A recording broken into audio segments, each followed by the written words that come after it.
Hey guys, what's up? Welcome back to my channel. We are talking all things root shadowing today, root melting, root tap, all those types of things, whatever you want to call it. I did a video like this a year ago, around a yearish ago, and it was actually on this exact client too, which is funny, but I just wanted to do an updated one, so this is what we're doing today. Just to give you a little bit of background on her hair while you see me just pretty much throw foils into the bowl. So she's a natural level 6. She's got pretty long hair, and the only like color that she has on her is just the highlights, no like other previous color. And we do her hair about every 3-ish months. Her ends are fairly solid blonde, and then her root area, we do like a nice little money piece that's nice and seamless. And then her mids are like fairly dimensional too. Just so that you guys have a little bit of background. I've done a ton of tutorials on her hair because her hair is definitely one of my favorite heads to do. So definitely go check out some of my other like teasy lighting videos. You'll probably see her in them.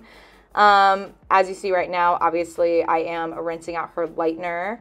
I use Oligo Extra Blonde 20 volume, and I move my way up to 30. And getting started, the first thing is making sure that you choose your shampoo wisely. So I really like to go in with a clarifying or metal detoxifying shampoo of some sort. Even if they don't have hard water, this is great for removing any type of buildup. We don't know what crap has been in their hair for, you know, the past however months it's been since we've done their hair. And it's just a great idea to get as much of a clean slate in their hair for the toner and the root tab to work to its fullest ability. I also really like this too because for my clients that do have hard water, sometimes just really emulsifying a hard water removing shampoo will brighten up their ends without having to put lightener on them. As we all know, hard water can definitely make the hair pretty dry, so I try not to use it. Now she doesn't have hard water, but just in those cases, make sure you really towel dry the hair very well. I've seen some people that say like, oh, I'm having problems with like my toners like, you know, working properly, but they're not towel drying the hair. I like get the hair like 50% dry, so make sure that you're doing that. And then to help with detangling the teas, and this just adds a little bit of extra value into your service, I always go in with some type of pH balancing treatment. Preferably like something conditioning based, because then it doubles as like a detangler for you, and it makes detangling teas at the bowl super, super seamless. So I'm going in with the Biolage Acidic Milk Rinse. I don't remember which line it is. I think it's like the raw line. I've used it back and forth for the past few years. The smell is just a little pungent, but other than that, I really like the consistency. It's very milky based, which is really nice. And as you guys are seeing, like, yes, this is fast forwarded, but like it's helping me get through the hair in a breeze, which is super, super nice. Also too, the brush that you choose to detangle teas is huge as well. I really love these really large ventilated wet brushes. I definitely recommend going in with some type of like detangling yet ventilated brush, something that gets that airflow through. Just because those bristles aren't as tightly packed, but they're strong enough that they're detangling, but they're not super tightly packed that like it's not pulling out any unnecessary hair or anything. And what I find that works best for me with detangling teas is I start out in like the first area that I started her highlights in. So I did a mohawk section on her, so I'm kind of detangling that mohawk area first. And then I go in and then I will detangle the sides, and then I'll detangle the back. So I literally just pretty much detangle in the order that I applied my highlights in. I like also doing the mohawk first, because then when the mohawk is all done, then it makes it easier for me to like maneuver into like other spots. Like it makes it easier for me to reach the underneath, because the top is not, you know, a tangled up mess then either. And then after this, I am going to rinse this treatment out. Sometimes I leave it in, but with this type of treatment, I do rinse out. Towel dry the hair very, very thoroughly. Again, it's not guaranteed that the toner will work properly if the hair is not thoroughly towel dried. So I'm going to towel dry her. I take her back to my chair for the sake of the video, but a lot of times I do my root shadowing at my shampoo bowl. That really is just personal preference as well. And then you'll see me getting into this in the next clip. But what I do is I do a tea parting starting out. So I pretty much just go along the middle. Even if they don't have a middle part, it really doesn't matter. It doesn't change anything. And then you know everything is just going to be even all around. But section out the sides and then leave the back and start out with the back. And what you're going to do then too is you're going to outline all of your section then in the back also. And the biggest thing with root shadowing on damp hair and just getting that like seamless blend is making sure that your brush is saturated enough but not too much. So what you're going to see me do is I dip my brush into my bowl and then scrape off the other side. You're going to see me do it in a slowed down version here right now. So do one dip in and then scrape off one side. And that, for some reason, I don't know why, but like that quick little dip is just enough where I get enough saturated, and then scraping off one of the sides just makes it where, again, you have enough, but not too much. Because most of the time, if your root smudges are too splotchy, it's because you either oversaturated or you didn't saturate enough. So what I am doing is going in slight diagonal back sections here. And as you see, I'm bringing the root down around like 1.5 inches. And then I'm taking small sections. I will apply the root down first, and then on the back side, I resaturate, but I didn't resaturate with more product. I just resaturate with the product that was already on my brush. Again, that's a perfect way to make sure that you have all your bases covered in saturation, but not dipping your brush into more product ensures that you didn't overdo it. I find that this is the best to do with small sections, like I'd say like 1/8 of an inch or so, where again, you know, especially since the hair is damp, like that product is getting, like you have that good spreadability, but you're not, it's not where you're leaving like gaps or anything like that either. And then as you guys are seeing, brush the root tap through. The only time I don't really brush the root tap through is if I'm doing like a really subtle root tap to like just a really slight one on like someone with like a natural level 8, and we're just like kind of like blending those highlights a little bit. I might not brush that then, but on Teasylights where you're doing a teardrop root, it is very important to thoroughly brush that all the way through the mids. Don't necessarily think you need to drag that all the way through the ends or anything, but if brushing the hair is making it where your root smudge is bleeding down to like their mids, you oversaturated with product. So just keep that in mind. Now moving on to the front. So as you guys are seeing, I'm pulling the hair forward as much as I can without it being in my client's face.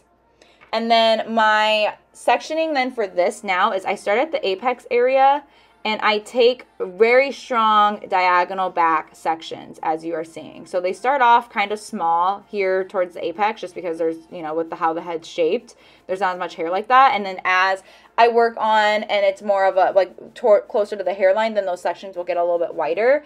But doing it this way just ensures it's a definite like teardrop root situation without you having to like specifically do less towards the face and then bringing it down more towards like the back of the head. That's asking again for it to be a splotchy mess. But going in diagonal back sections like this just again ensures that you are getting that like teardrop situation where it's just a little bit longer. The root's a little bit longer in the back and it's a little bit higher up front. I should probably explain. A teardrop root is where it's a shadow root, but your money piece area is just not nearly as rooted as, you know, how it is in the sides and the back. That's kind of how the sun would like naturally lighten your hair anyway, where your top and your sides are a little bit less rooted than the back is. So that's pretty much how that is. So now when I'm getting into the money piece, I take a little bit smaller of sections too, as you guys see, and I'm barely tapping. It's more of just, again, just like a little bit of a shimmer. And then the frontmost area, as you guys see, I only do the back. I don't do the front, just to kind of make it where, again, her money piece is as high as possible. But that's literally just like the hairline only. I wouldn't recommend you doing that much further back. I feel like that will just make the money piece look a little too chunky. But that makes it where when she pulls her hair up, she's got a lot of blonde, but it's also got that perfect amount of shadow and depth in with it too. It's just how I like to do things. And you're going to see me here on this other side. You're going to see me do the same thing kind of as well. I'm sorry, since this is like an awkward angle right here. My shoulder does kind of get in the way, but you kind of can see what I'm talking about. Especially here towards that money piece area. So again, take a little bit smaller of sections now. So maybe now it's like maybe closer to like a 1/16 of an inch or so. And again, just do a baby little tap. Also too, I just, with these more finer sections, I just lift the hair back and I just saturate when it's along the back too. Again, enough, because I know since these are really, really fine sections, I don't need to do the top and the bottom. And as you guys see, again, I am just saturating the front. I'm not lifting it up. I think this part I lift up a little bit just because there was a little too much of hair there. But the frontmost areas is where you can leave that be. Again, that's obviously if your client wants that. I know I've done my client's hair for years. We know we want like a nice, bold yet seamless money piece. And on her, this is how we're able to get that. And again, you see me brushing that all through then again. So back at the bowl, more brushing. This time what I'm doing, obviously, yes, for blend, but also too, I like to kind of lift the hair up just so it's not all tucked into her neck, and it just makes it the easiest for me to grab to do the toner. And then for toning, I'm starting on the ends today because I was debating between whether she needed like a balayage or not, and I didn't think she did, but I just decided instead of balayaging, I was going to put the toner on her ends first just to make sure that they got, because they needed brightened up a little bit, but not enough for a toner. And then you're just going to see me work in sections. I definitely recommend doing this versus like when I was first doing hair, I would just kind of like slap it all on and just like massage it all in and hope for the best. And come to surprise, surprise, I would wonder why I would have spots or like areas where the hair didn't tone enough when I was like blow drying them. So definitely working your way in sections is definitely preferred. And then for her formula, so for her root, I did Redken Shades EQ 6NB. That was it with 10 volume. And then for her ends, I did Shades EQ 9AA. And then I did Oligo 9AI, 9V, and 9GI. 9AI, 9GI, and 9V were all equal parts. And then I just did like a quarter of an ounce of 9AA. So that's why you see, if you see the toner bottle, it kind of looks a little orangey. And that's the 9AA, definitely speaking. Yes, you can mix Shades EQ and Color Gloss. I do it literally just about once a day minimum. So they work together really well. Never have any issues. And I did that with the Oligo Color Gloss Developing Lotion, which is like their 7 volume. So that's what I put on the ends of her hair. 6NB is like a 6N. I feel like the 6N definitely is a lot more cooler base.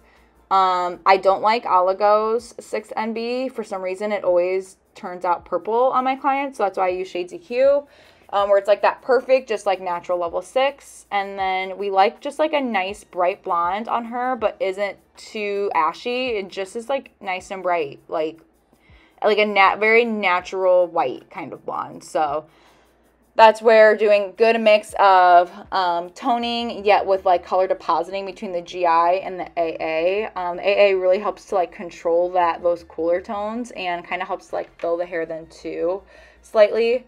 And obviously just work this in really well. You kind of see me like really pulling at the hair, and that's kind of helping me see like how is it processing. If you kind of like scrape a little bit of the product off, that kind of helps for you to see too, like again, how it's developing. Because I will say with 9AA, because it's an auburn, sometimes it will oxidize a little bit more auburny.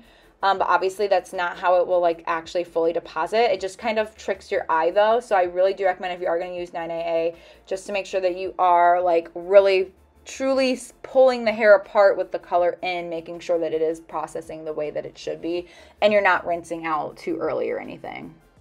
And then on her, I finish out with just purple shampoo and traditional conditioner. I've been asked before if using purple shampoo right after lightening the hair, if it messes it up. I tell my clients they're not to, but I've never had an issue doing it on my clients like when I'm doing their hair. But I don't do it on everybody. Like if their hair is, if I think that the purple shampoo is gonna like overtone their hair, then I don't use it. I'll just use like a regular shampoo. But I've done this on her plenty of times. Normally, if it's a natural blonde, a natural bright blonde, or a very ashy blonde, like both of those never have too much of an issue. I just don't let the purple shampoo sit on all day. But I do tell my clients, since their hair is freshly toned and their cuticle still is like very open, I instruct them to wait until their hair starts to get pretty brassy for them to use it on themselves at home. Because when they're using the purple shampoo on themselves, they're letting it sit in for a few minutes like they're supposed to. And yeah, this is the final look. Again, super, super seamless. This is how it looks straight. Can you see why I love doing her hair? Like, her hair is literally stunning and perfect and just super long and healthy and soft and pretty. And this is like the money piece placement where, again, it's nice and bold, but when it's all down, though, it just looks super natural still, in terms of it being like everything is just nice and fluid, and you can't necessarily fully see where her money piece like stops and starts. So thank you guys for watching. I hope you guys enjoyed, and I will see you in the next video. Bye.